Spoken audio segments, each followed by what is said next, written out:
আগামীকাল ইংরেজি পরীক্ষার প্রশ্নপত্র দেখে নাও। নমস্কার বন্ধুরা, আগামীকাল তোমাদের ইংরেজি পরীক্ষা। ক্যালকাটা টাইমের এই ভিডিওটি তাড়াতাড়ি সেভ করে রাখো আর স্ক্রিনশট নিয়ে নেবে আমি যেগুলো দেখাবো। তার আগে বলবো যারা চ্যানেলে নতুন রয়েছে অবশ্যই সাবস্ক্রাইব করে দাও। দেখো, আগামীকাল ইংলিশ পরীক্ষা। ইংরেজিতে কিন্তু অনেকের ভয় থাকে, বিশেষ করে গ্রামার নিয়ে। গ্রামারে একটা কিন্তু ভয় থাকে তোমাদের। দেখো, প্রথমেই আমি তোমাদের বলছি, ইংরেজিতে কিন্তু রাইটিংয়ে 30 নাম্বার আছে। ইংরেজি রাইটিংয়ে 30 নাম্বার আছে, এবং তারপর সিন, আনসিন এবং গ্রামার।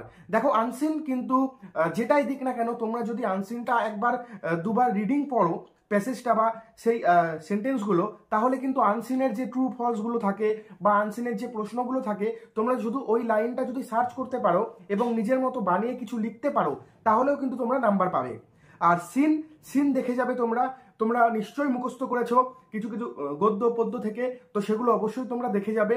দেখো, সিনের পর আনসিন কিন্তু খুব ইম্পর্টেন্ট। দেখো, আনসিনটা তোমরা ভালো করে রিডিং পড়বে 2 থেকে 3 বার, এবং ট্রু ফলসগুলো বা যে উত্তরগুলো কোশ্চেনগুলো থাকে সেগুলো কিন্তু একদম সহজ। তার কারণ তোমরা যে প্রশ্নটা দেখবে তার মধ্যে যে অ্যালফাবেটগুলো বা যে সেন্টেন্সটা আছে আনসিনে, সেই সেন্টেন্সটা খোঁজার চেষ্টা করবে, এবং তোমরা যদি একটু বানিয়ে লিখতে পারো তোমাদের কিন্তু ফুল মার্কস দেওয়া হবে। কিছু ইম্পর্টেন্ট দিয়ে দিচ্ছি। দেখো, পার্সোনাল লেটার খুব ইম্পর্টেন্ট এবছর। পার্সোনাল লেটার কোনো বন্ধুকে হতে পারে, বা বাবা বা মাকে তুমি লিখছো পার্সোনাল লেটার।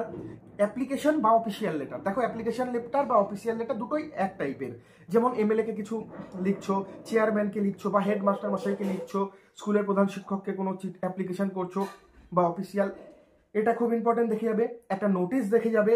এবং দেখো, রিপোর্ট রাইটিং কিন্তু 2020 এবং 2018-তে এসছিল।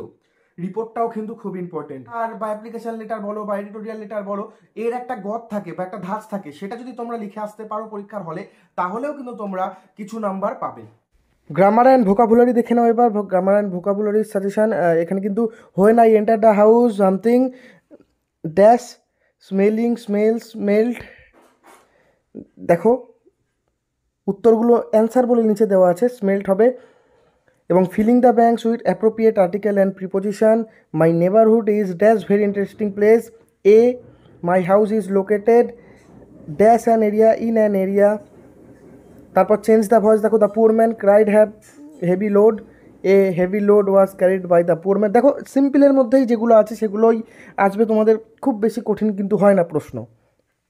যেরকম বাংলা প্রশ্ন তোমাদের সহজ হয়েছে, সেরকমই কিন্তু ইংরেজি প্রশ্ন সহজ হবে তোমাদের বন্ধুরা।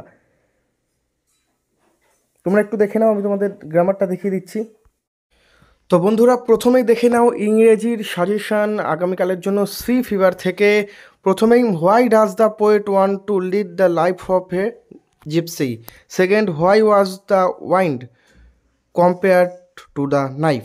এবার তারপরেটা দেখো, read the following stanza and answer the question my own true family থেকে। সেখান থেকে দুটো প্রশ্ন দেখিয়ে দিচ্ছি। What did the old man say. দ্বিতীয় প্রশ্ন, who introduce themselves as the poet's own true family. এরপর দেখো, দ্য স্নেল থেকেও দুটো প্রশ্ন দেখিয়ে দিচ্ছি। Where does the snail stick itself to. তারপরের প্রশ্ন, what does the snail do when one touch its horns. এরপর গ্রামার ভোকাবুলারিটা দেখে নাও বন্ধুরা। আমি ইংরেজির একটা আনসিন, 2-3টে আনসিন দেখিয়ে দিচ্ছি, তোমরা একটু প্র্যাকটিস করে নেবে। দেখো, reading unseen. Read the following passage and answer the question that on reaching Hatkhola of Shobha Bazar a drive down. এই আনসিনটা তোমরা একবার দেখে নাও। এই আনসিনটা থেকে আমি তোমাদের কিছু প্রশ্ন এবং উত্তর দিচ্ছি। Who donated the plot of land, name of the two revolution connected with Alipore Bombay. তারপর, how many member does the samiti have at present, pick the most appropriate title from the passage. দেখো, আনসিন থেকে কিন্তু 1 নম্বর মার্কের 6টা প্রশ্ন থাকবে, এবং তারপর ট্রু ফলস থাকবে 3টে 2 মার্ক করে, এবং তারপর কিছু প্রশ্ন থাকবে। দেখো, তারপর আরেকটা আনসিন আমি তোমাদের দেখে দিচ্ছি। The history of India progress in the field of nuclear research and development has been recorded in the book atomic energy in India 50 years. এটা দেখে নাও একটু। 2 নম্বরের প্রশ্নগুলো দেবে। What does automatic energy in India 50 years record. Who is the pioneer of nuclear development in India. Who did Pandit Jawaharlal Nehru support help doctor Bhabha and them. What did doctor বাবা forest pave the পথ। দেখো, দেখো, read the following paragraph and answer the question follow. এখানে কিন্তু এটা কিন্তু স্বামী থেকে এখান থেকে দিয়েছে যে আমি প্রশ্নগুলো সরাসরি দেখিয়ে দিচ্ছি। দেখো, সিন থেকে 5 মার্ক, 1 মার্কের 5টা প্রশ্ন থাকবে প্রথমে। যেমন write the correct alternative to complete the following sentence in the given space. Swami decided to deliver the letter to the headmaster. এখানে অ্যান্সারটা কী হবে? এবং তারপর স্যামুয়েল ওয়াজ টিচিং, অ্যান্সারটা তোমরা যেটা জানো সেটা লিখবে। According to Samuel, Swami was lated by half an hour, 1 hour, 2 hour, quarter of an hour. তারপর Swami said that he had a fever. তারপরেরটা দেখো, to Swami think Samuel use to get most angry when he inspected home lesson, class work, project work, examination copies. এবং তারপর কিন্তু 1 মার্কে 3টে এরকম filling the blanks থাকবে, সেখানে তোমাদের প্রশ্ন বসাতে হবে।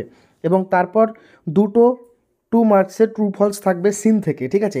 তো বন্ধুরা, ইংরেজি নিয়ে যাদের একদম ভয় পেও, প্রথমে তোমরা বন্ধুরা সিন থেকে যেগুলো মুখস্থ আছে সেগুলো লিখবে এবং তারপর আনসিনে চলে যাবে। আনসিন থেকে সব কটা করার চেষ্টা করবে এবং তারপর তো লেটার রাইটিং আছে, লেটারের যেটা একটা গদ বা একটা ছক থাকে সেটা বসিয়ে তোমরা যদি কিছু লিখতে পারো তাহলেও কিন্তু তোমরা সেখানে ভালো নাম্বার পাবে।